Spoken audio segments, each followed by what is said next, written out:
Audio Jungle.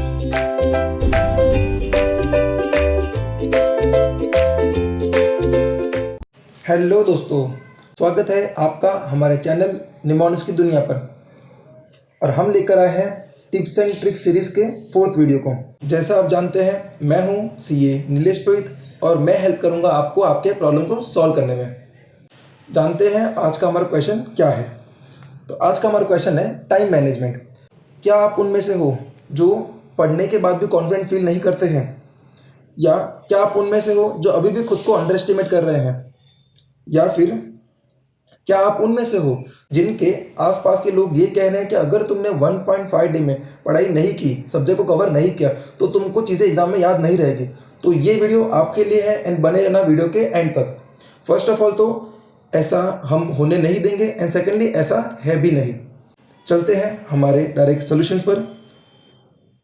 सबसे important है trust your approach. आपने जो भी अब तक पढ़ाई किया हुआ है, जिस वे से पढ़ाई किया है, जो आपकी प्लानिंग है, उन पर ट्रस्ट करो। आप अगर आप खुद के ही प्लानिंग के ऊपर ट्रस्ट नहीं करोगे तो आप कैसे पास हो पाओगे। एंड जब आपने ये प्लानिंग की भी है, जो आपने स्ट्रेटेजी बनाई भी है, वो भी किसी ना किसी का तो बेस लेकर बनाई है ना। आपने बहुत सारे वीडियोस देखे रहेंगे यूट्यूब के ऊपर, आपके जो फ्रेंड्स हैं उनसे आपने बात की रहेगी, आपके जो कलीग्स हैं आपने उनसे बात की होगी, एंड देन फिर आपने वो स्ट्रेटेजी या जो प्लान है वो आपने बनाया है ना। तो अब क्यों उसके ऊपर ट्रस्ट नहीं कर रहे हो? तो पहले तो आपके जो स्ट्रेटेजी है उसके ऊपर ट्रस्ट करो। एंड चलते हैं हमारे टाइम मैनेजमेंट के ऊपर। अब कुछ चीज़ें हैं जो आपको एग्ज़ाम से पहले करनी है और वो आपको अभी ही करनी है, और वो है 2 चीज़ें। और कौन सी है वो?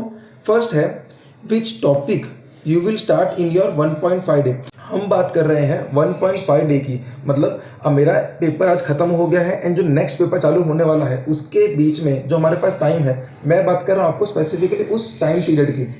पहले तो आपके पास एक लिस्ट होना चाहिए कि कौन से टॉपिक्स आप कवर करने वाले हो इन दैट 1.5 डे। एंड आपका जो 1.5 डे वो होता है 18 to 22 आवर्स। वो भी डिपेंड करता है आपके ऊपर, आपके वे ऑफ स्टडिंग के ऊपर। तो इतना ही आपके पास टाइम है एंड आप कौन सा टॉपिक करने वाले हो ये आपको पहले से पता होना चाहिए। एंड कौन सा टॉपिक हमको सिलेक्ट करना है, इसका बेसिस क्या रखोगे? तो इसका बेसिस रहेगा आपके लिए वेटेज एंड ग्रुप।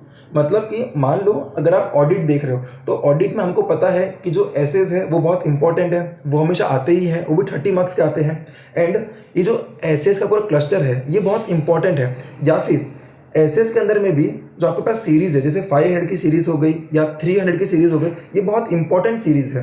तो ये जो पूरी सीरीज़ है, ये जो ग्रुप ऑफ टॉपिक्स है, इसको आप साथ में कवर कर सकते हो। या फिर जो अदर चैप्टर्स है, जैसे कि हमारे बैंक हो गया, इंश्योरेंस हो गया, इनमें से हमेशा क्वेश्चन आता ही है 4 मार्क का, तो उनका पहले कवर करोगे। तो ये सारे फैक्टर्स को कंसिडर करते हुए आपको क्या करना है, आपको टॉपिक सिलेक्ट करना है। एंड नेक्स्ट जो आपको इंपॉर्टेंट चीज़ बनानी है वो है how much time you are going to devote to that specific topic.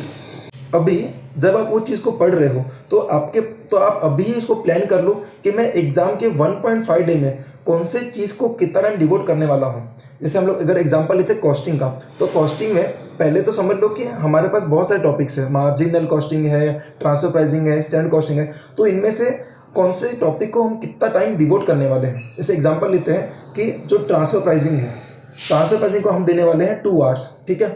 तो 2 आवर्स के अंदर में आपको उतने ही क्वेश्चंस इंपॉर्टेंट मार्क करने हैं जितने आप कवर कर पाओ, ठीक है। तो पहले आप ध्यान देना कि 2 आवर्स के अंदर में आपको थियरी तो पढ़ना ही है, प्लस आपको करना है क्वेश्चन आंसर्स। तो आपके पास क्वेश्चन आंसर्स करने के लिए कितना टाइम बच रहा है स्पेयर में, उसको आपको ध्यान रखना है। एंड देन ही आपको वो जो LDR आप मार्क करते हो या जो इंपॉर्टेंट क्वेश्चन आप मार्क करते हो उसे मार्क करना है, ठीक है। ऐसा एग्जाम में ना हो कि आपने कोई स्पेसिफिक टॉपिक में बहुत सारे क्वेश्चंस लिए थे लेकिन टाइम कम होने की वजह से आप उन क्वेश्चंस को कवर नहीं कर पाए हो। बिकॉज इससे क्या होगा ना, इससे बहुत नेगेटिव इम्पैक्ट पड़ेगा आपके एग्जाम के ऊपर। बिकॉज अगर आपने कोई चीज़ को स्किप कर लिया है तो आपका माइंड दिन भर आपको वही चीज़ बोलता रहेगा कि अरे ये अपना स्किप हो गया है, ये आपने कवर नहीं किया है, ये क्वेश्चन कवर नहीं किया है, ये कंसेप्ट है वो हमने कवर नहीं किया है। एंड इससे आपका जो कॉन्फिडेंस है वो बहुत नीचे गिर जाएगा। तो प्लीज़ आप उतने ही क्वेश्चंस कवर करना जितना आपके पास टाइम हो। एंड इसलिए आपको पता होना चाहिए पहले से कि आप एक टॉपिक को कितना टाइम देने वाले हो, ठीक है। ये हो गई बात टाइम के बारे में। नेक्स्ट जो है वो है सीक्वेंस, मतलब कौन सा टॉपिक करने वाले हो और उसको किस सीक्वेंस में करने वाले हो, वो भी आपको पहले से ही प्लान करके रखना है। क्या करना, हर एक सब्जेक्ट के लिए एक ऐसा पेपर लेना, पेपर में 3 बाइफरकेशन करना। फर्स्ट करना नाइट, यानी कि जब आप एग्ज़ाम देकर आओगे तो उस रात को आप क्या पढ़ने वाले हो वो टॉपिक आप पहले लिखना। फिर उसके बाद में नेक्स्ट डे आप क्या करोगे वो यहाँ पे नोट करना। एंड लास्टली एग्ज़ाम डे पर आप क्या चीज़ें पढ़ने वाले हो। तो मैं आपको रिकमेंड करूँगा इस दिन के लिए कुछ भी पेंडिंग मत रखना, ठीक है। ये सिर्फ इम्पॉर्टेंट टॉपिक या फिर वो टॉपिक जो हमसे यहाँ पे कवर नहीं हो पाए हैं उसको ही हम सिर्फ इसके अंदर एग्ज़ाम डे पे कवर करेंगे। तो ये आप पहले से एक बाइफरकेशन करके रखना सीक्वेंस का, ठीक है, कि रात को आप क्या करने वाले हो एंड नेक्स्ट डे पे आप क्या करने वाले हो। ऑल्सो जब आप रात का प्लानिंग करो तो कीप इन माइंड आप उस दिन बहुत एग्जॉस्टेड फील करोगे, बिकॉज आपने जस्ट अभी एग्ज़ाम देकर आए हैं। तो बहुत इंपॉर्टेंट टॉपिक भी है वो ये रात के टाइम पे मत रखना, ठीक है। तो एक बार मैं वापस समराइज करता हूँ अब तक मैंने क्या बताया आपको। मैंने आपको बताया कि आपको पहले पता होना चाहिए कि आप कौन से टॉपिक कवर करने वाले हो 1.5 डे के अंदर में। 1.5 डे यानी क्या, 18 to 22 आवर्स। एंड सेकंड कि वो जो टॉपिक है उस एक टॉपिक को आप कितना टाइम देने वाले हो, तो ये। एंड थर्ड जो था वो था कि वो जो टॉपिक है उस टॉपिक का सीक्वेंस क्या होगा। एंड उसके अलावा क्या करना है, आपको एक पेपर पर बाइफरकेशन करना है, night, next day and lastly exam day, ठीक है। अगर आपने ये सारी प्लानिंग करके रखी है तो आप बहुत इजीली एग्ज़ाम को क्रैक कर पाओगे। ये हो गई बातें एग्ज़ाम के पहले की जो आपको अभी करनी है। अब हम देखते हैं कि आपको एग्जैक्टली वो 1.5 डे में कैसे क्या चीज़ें करनी है।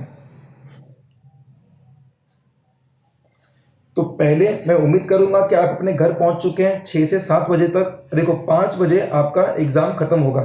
ज़रूरी नहीं है कि आपका जो सेंटर है वो आपके घर के नज़दीक ही हो, तो एक्सपेक्ट कि आपको 6 से 7 बज जाएंगे आपके घर पहुंचते पहुंचते में।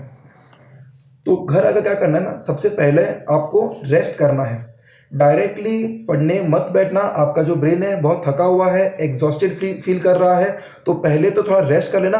आधा घंटा 1 घंटा चाहिए तो सो भी जाना, कोई दिक्कत नहीं है। लेकिन क्योंकि अगर आपका ब्रेन वर्किंग कंडीशन में ही नहीं रहेगा तो वो जो पढ़ाई आप करोगे भी बिना सोए वो पूरी वेस्ट हो जाएगी, उसका कुछ सेंस ही नहीं बनेगा। क्योंकि आप बैठे तो लेकिन आप एफिशिएंटली, आपके जो माइंड में कुछ जा नहीं रहा है चीज़ें। तो पहले क्या करना है, आपको करना है रेस्ट। नेक्स्ट है follow your plan which you had during your last revision. Last revision यानी क्या, जो हम अभी प्लान करने वाले हैं। तो यहाँ पर जो हमने प्लानिंग की है ये दो जो चीज़ों की, तो वो आपको यहाँ पर अप्लाई करनी है। थर्ड पॉइंट क्या है, थर्ड पॉइंट है have some revision lectures handy in case you loss the track. जैसे मैं मेरा पर्सनल एक्सपीरियंस बताता हूँ। डीटी के टाइम पर मुझे मतलब मैं बहुत एग्जॉस्टेड फील कर रहा था, मुझे पढ़ाई भी नहीं हो पा रही थी। तो फॉर्चुनेटली उस टाइम पर भंवर सर के ऑनलाइन लेक्चर्स थे यूट्यूब के ऊपर में, तो मैंने वो यूट्यूब के लेक्चर्स देखे एंड फिर मैंने मेरे एग्ज़ाम देने गया।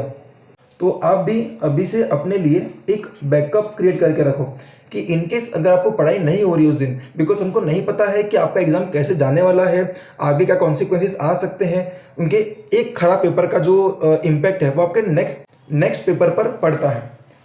तो इसलिए एक आपके पास बैकअप होना चाहिए। तो यूट्यूब पर बहुत सारे रिवीजन लेक्चर्स हैं, आप उसको देखो। एंड रिवीजन लेक्चर के ऊपर रिलाई करने के पहले जस्ट देखना कि वो कंप्लीट भी है कि नहीं।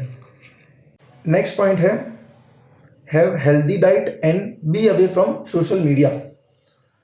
खाने पर बिल्कुल ध्यान रखना एंड सोशल मीडिया से दूर रहना। आपके पास ऐसे टाइम रहेगा भी नहीं सोशल मीडिया यूज़ करने के लिए, बट हो सके तो दूर भी। अगर आपका मन करता भी हो तो खुद को रिस्ट्रिक्ट करना एंड दूर रहना ये सबसे। तो ये सारी चीज़ें करनी है आपको वो 1.5 डे के पीरियड में। मैं उम्मीद करता हूँ आपको चीज़ समझ में आ गई है। अगर आपके माइंड में कोई भी डाउट है, कुछ आपको क्लैरिफिकेशन चाहिए, आप मुझे मैसेज कर सकते हो, आप नीचे कमेंट बॉक्स में लिख सकते, मैं आपको रिप्लाई करूँगा। तो ये था हमारा video for time management. All the best for your exam and believe in your self. Thank you.